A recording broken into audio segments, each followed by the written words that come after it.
Assalamualaikum warahmatullahi wabarakatuh. Perkenalkan, nama saya Arfianto Nursatriaji, NIM 06316142, mahasiswa Trisakti, jurusan Teknik Industri. Kali ini saya akan mempresentasikan tentang Six Sigma. Sejarah awal dari Six Sigma adalah pada akhir tahun 1970, Dr. Michael Harry, yaitu seorang insinyur senior pada Motorola Government Electronics Group, memulai percobaan untuk melakukan problem solving dengan menggunakan analisa statistik. Six Sigma mulai terkenal dan menjadi populer di seluruh dunia setelah Jack Welch mempergunakan sebagai bisnis strategi di General Electric pada tahun 1995. Apa itu Six Sigma? Six itu 6 dan Sigma adalah satuan dari standar deviasi yang juga dilambangkan dengan simbol berikut. Six Sigma suatu metodologi untuk melakukan upaya perbaikan dan peningkatan proses berkesinambungan atau terus-menerus. Six Sigma sebagai filosofi manajemen, yaitu kegiatan yang dilakukan oleh semua anggota perusahaan yang menjadi budaya dan sesuai dengan visi dan misi perusahaan, yang tujuannya untuk meningkatkan efisiensi proses bisnis dan memuaskan keinginan pelanggan, sehingga meningkatkan nilai perusahaan. Six Sigma sebagai sistem pengukuran, yaitu Six Sigma sesuai dengan arti Sigma, yaitu distribusi atau penyebaran variasi dari rata-rata atau mean dari suatu proses atau prosedur.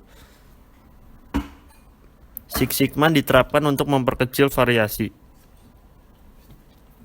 Tujuan Six Sigma untuk memperbaiki sistem manajemen suatu perusahaan atau instalasi yang terkait dengan pelanggan. Untuk memperbaiki proses produksi yang difokuskan pada usaha untuk mengurangi varian, proses sekaligus mengurangi cacat. Sedemikian sehingga dapat mencapai 3,4 DPMO, yaitu Defect per Million Opportunities. Nah, strategi dari Six Sigma terbagi menjadi 4, yaitu Customer Focus, Reduce Defect, Center Around Target, Reduce Variation. Target dibagi menjadi 3, yaitu yang pertama, berprinsip untuk mengedepankan pelanggan. Yang kedua, Six Sigma berusaha untuk mengurangi waste. Yang ketiga, Six Sigma berusaha untuk mengurangi jumlah cacat barang atau jasa. Ini adalah statistik dan metodologi dari perspektif Six Sigma. Perspektif dari statistik yaitu standar deviasi. Suatu proses yang dikatakan baik apabila berada pada rentang. Suatu proses dikatakan cacat apabila berada di luar rentang. Jadi di sini terdapat ada batas atas dan batas bawah. Batas atas biasa kita sebut USL atau Upper Specification Limit, dan batas bawah biasa disebut dengan LSL, Lower Specification Limit. Six Sigma sebagai sistem pengukuran menggunakan DPMO sebagai satuan pengukuran. Ini adalah rumus dari DPMO, yaitu D per U kali O dikali 1 juta, dengan keterangan D adalah jumlah defect, U adalah jumlah unit, dan O adalah jumlah kesempatan yang akan mengakibatkan cacat. Ini adalah contoh dari tabel hubungan Sigma.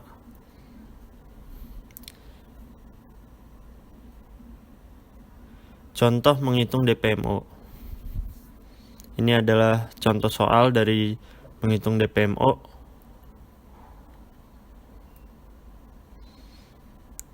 Kita masuk ke perspektif metodologi.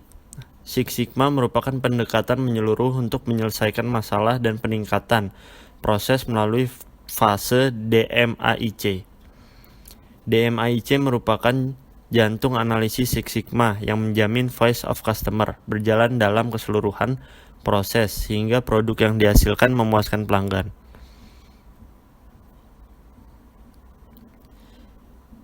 D. Define adalah fase menentukan masalah, menetapkan persyaratan-persyaratan pelanggan dan membangun tim. Alat-alat statistik yang sering dipakai pada fase ini adalah diagram sebab akibat dan diagram Pareto. Kedua alat statistik ini digunakan untuk melakukan identifikasi masalah dan menentukan prioritas permasalahan. M adalah measure. Fase mengukur tingkat kinerja saat ini. Sebelum mengukur tingkat kinerja, biasanya terlebih dahulu melakukan analisis terhadap sistem pengukuran yang akan digunakan. Nah, analisis sistem pengukuran itu masalah yang muncul dalam pengukuran adalah variabilitas pengukuran yang dinyatakan dalam varian. Varian total suatu pengukuran berasal dari varian yang ditimbulkan oleh produk dan varian akibat kesalahan pengukuran.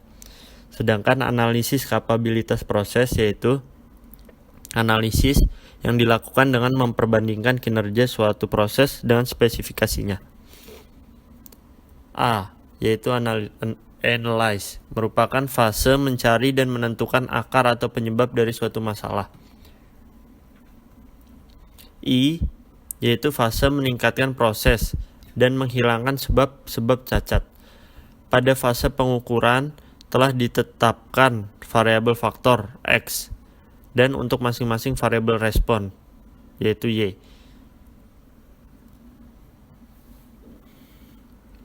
DOE merupakan suatu pengujian dan mengubah variabel faktor sehingga menyebabkan perubahan pada variabel respon diketahui.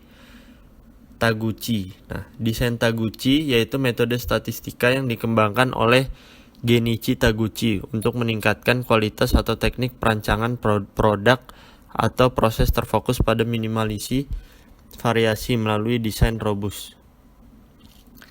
C, yaitu fase mengendalikan kinerja proses. X, dan menjamin cacat tidak muncul kembali. Alat yang umum digunakan pada C ini yaitu diagram kontrol. Fungsi umum diagram kontrol adalah sebagai berikut: membantu mengurangi variabilitas, lalu memonitor kinerja setiap saat, lalu memungkinkan proses koreksi untuk mencegah penolakan. Nah, ini adalah kelebihan-kelebihan yang dimiliki oleh Six Sigma dibanding metode lain. Yang pertama, Six Sigma jauh lebih rinci daripada metode analisis berdasarkan statistik yang lain-lain. Yang kedua, Six Sigma sangat berpotensi diterapkan pada bidang jasa atau non-manufaktur, di samping lingkungan teknikal. Six Sigma dapat dipahami sistem dan variabel mana yang dapat dimonitor dan direspon balik dengan cepat. Lalu Six Sigma sifatnya tidak statis. Bila kebutuhan pelanggan berubah, maka kinerja Sigma akan berubah. Ya, sekian presentasi dari saya. Semoga dapat mudah dimengerti dan dipahami. Sekian dan terima kasih.